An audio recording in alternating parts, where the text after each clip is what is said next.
Okay, if everybody can grab a seat. I want to welcome everybody to the Indiana Roads to Removal Symposium.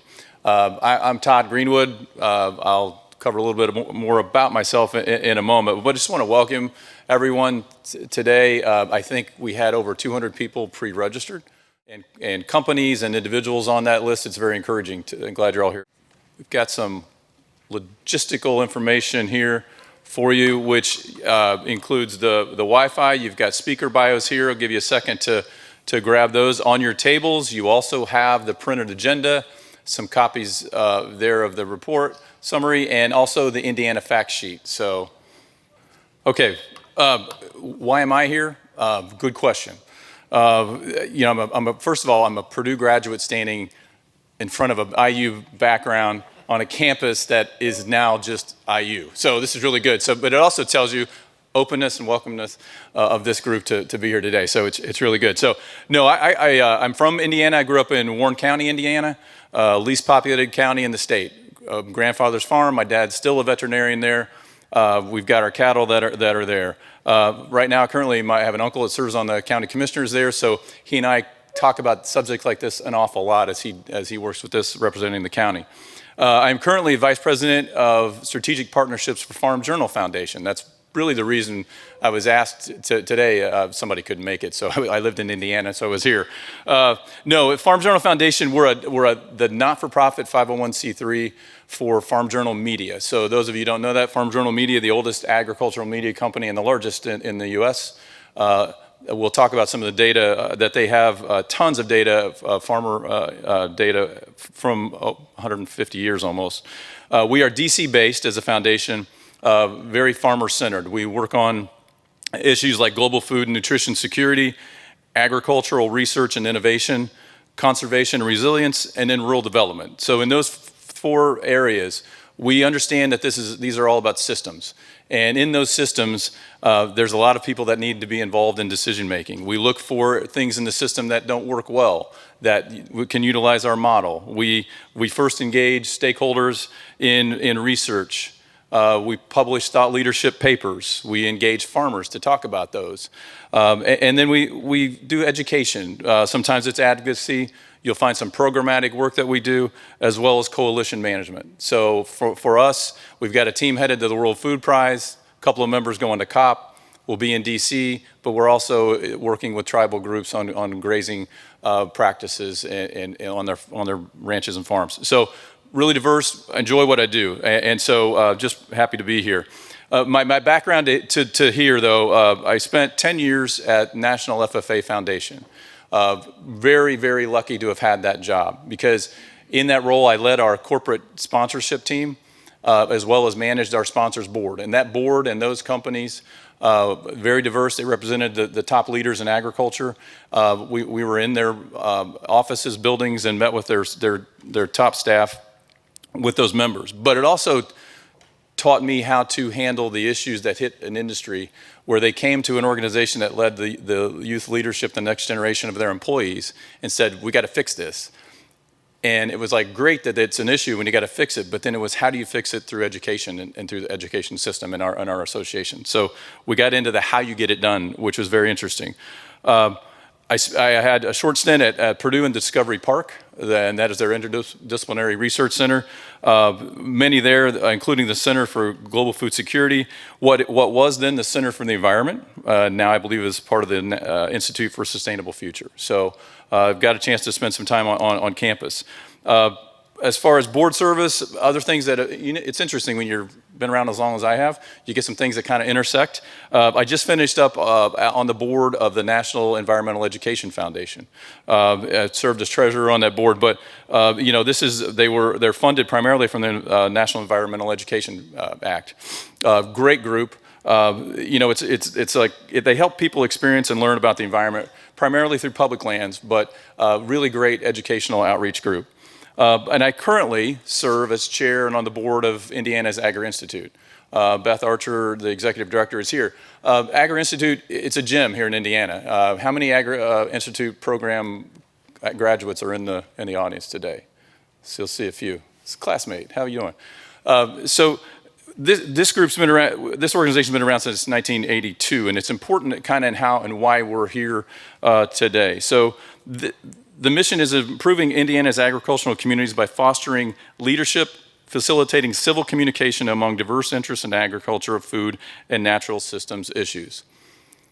The signature piece is a 2-year leadership program, about 30 individuals who come together from very diverse groups and backgrounds within the state, representing farmers, legal, financial, extension, university, and some of the corporations here in Indiana. But again, it's driving conversations so that we've got leaders. And if you think we are now in class 21, so 30 people per class, 20 classes, you think about the network of leadership and graduates in this state, that when issues like this happen, we think this group we're encouraged to step in and lead. So I want to thank you all for being here and for joining me. So if you have any questions, feel free to reach back out. So with it, let's talk about why we're here and a little bit about today. So in the audience, there's a great mix of local, regional experts here. We've got key Indiana stakeholders, we've got national scientists, all to help us understand the opportunities for Indiana for the carbon dioxide removal. And there's lots of new acronyms and reports and the studying, they're definitely there. So CDR for short. So if you hear CDR for the rest of the day, you're not familiar, that's carbon dioxide removal. Over the next 2 days, so we want to see you all back tomorrow, bring your friends. We're going to focus on the science found in the report called Roads to Removal. This was funded by the Department of Energy, authored by 68 scientists. That's pretty impressive. We're going to hear about that in a little bit, but you think about 68 authors writing anything that is as good as what you've got on your table, that's pretty outstanding. It is. There are 13 academic institutions nationwide, including Indiana University. So the flow to the next 2 days is intentional, as you'll find in some of our speakers in the agenda. This is a first of its kind assessment, and this is every county in the United States. And for those that haven't looked, it's 3,143 counties. We have many report authors here. They'll be sharing what might be possible for Indiana in cropland and soil management. The geological storage opportunities, biomass carbon removal and storage, another acronym, BiCRS. For those of you at Indiana University, this is not about the little 5, this is another type of biker. But as it turns out, Indiana has some of the highest potential for carbon dioxide removal in the US. So the goal of the next 2 days is to understand the opportunities, challenges, and potential path for our state. But also what you'll find in the agenda, this is going to go a little bit beyond the report itself. We'll focus on a little bit on carbon pricing, policies, future of renewable energy solutions like ethanol, bio-based diesel, and sustainable aviation fuels. The good news is that the report indicates the U.S. does have the ability to remove 1 billion metric tons of carbon dioxide. And hopefully somebody can help us put that into context of how big that is. But it's good. The question is now, can Indiana play a role? So one of the things I want to set in context is, again, back to the 200 plus registrants and the diversity of the groups we represent. So Farm Journal's Trust in Food division, that is a partner with us, they have a Human Dimensions of Change. And this is a concept that they use in all of our conservation programs when we interact with farmers at the state level and then the community level. And it's in 4 phases. And so I think it's appropriate today to think about this, and for all of us, is the first is understanding the issue, truly understanding the science-based issues. And the report is here and we're going to talk about today. The second is understanding the value in adopting it, using it, buying it, implementing it. That's when people go from interest, from like, hey, I'm curious, to I'm very interested and I'm going to do the research on that. The third one is, do I feel comfortable in knowledge and access to the paths or pathways forward? That's really critical. It's usually where it gets a little messy, which is good. And the fourth is, what am I going to decide to do? So what I ask today and tomorrow, as you're talking amongst the tables, make sure everybody understands who you are and who you're with and where you might be on that, in each of those 4 buckets. Because it's easy to go from the first one of interest and quickly find value and skip the third one and say, we should do this or something should happen. but it's in the middle.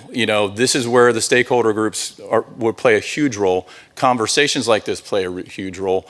It's not simple, and it's not always one solution. So we'll encourage you all to engage in that way in the next couple of days.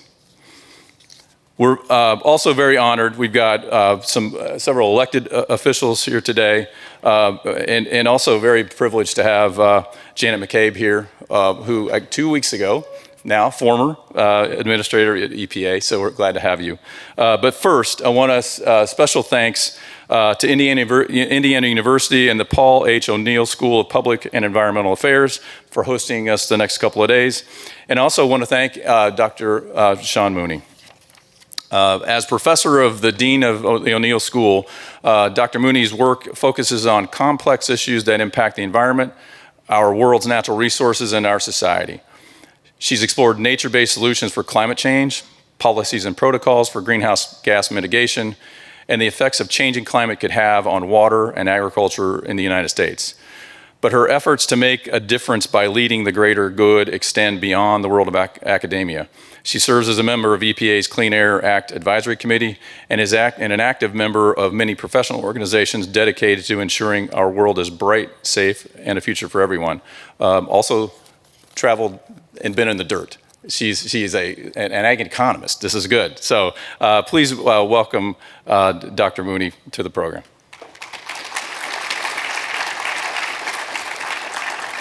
If I get to this. There you go. Well, thank you so much. Well, good afternoon, everyone. So I'm Sean Mooney, Dean of the O'Neill School of Public and Environmental Affairs. And on behalf of Indiana University, Indianapolis, and the O'Neill School, it's my great pleasure to welcome you here today to the Roads to Removal Symposium. Today definitely marks a significant opportunity for all of us. Experts, policymakers, community leaders, elected officials, advocates. This is a great opportunity for us to come together and focus on a critical mission, which is identifying carbon dioxide removal technologies that can be effectively utilized in the state of Indiana, the Midwest, and the nation, with the goal to get us to net zero by 2050. As previously mentioned, I actually am an agricultural economist, and this has been my area of research for a very long time. I won't say for how long, but a very long time. And in fact, I actually worked with the Chicago Climate Exchange that many of you may remember. It's now defunct, but worked on many of the early contracts for the Chicago Climate Exchange a long time ago, looking at ways for agriculture to contribute to greenhouse gas mitigation and reductions. So for me, and I hope for all of you, I see carbon dioxide removal as really exciting.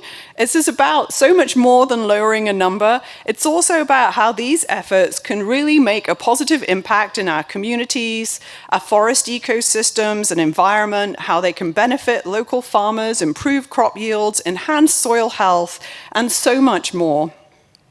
So technological advances, new research, and creative problem solving are absolutely essential to creating these effective solutions. And I know when I looked at the report, I was really impressed by what I found. These solutions are going to require all of us to work together, scientists, engineers, community leaders, rural and urban stakeholders. And the expertise in this room is really vast. This is a fantastic opportunity for us to exchange ideas and to share the lessons that we've learned, as well as forming new partnerships. And I view that as a very valuable aspect of this gathering. So we have an exciting and packed agenda over the next 2 days, and you'll be hearing from leaders in the field who offer insights into some of the most successful carbon reduction projects, as well as some of the current barriers we face and how we can overcome them. So I encourage all of you, be active participants in these conversations, contribute your voices, your experiences, and your perspectives, because it's the contribution of your ideas that will make this event truly impactful. I can't say enough about the dedication and hard work of the many researchers on this Roads to Removal report. And in fact, I'm very impressed by the pedigrees of the scientists on this report. And we mentioned it was more than 60 scientists. And actually, I have had the pleasure of working actually with many of them. As I look down, I was not a contributor to this report, but I know that many of the people that are really the world-class scientists that have contributed. And I'm very proud to say that this team includes one of the professors from the O'Neill School, Jerome Demortier, here at the IUI. Thank you also to everybody from the Lawrence Livermore National Lab for being the driving force behind this event.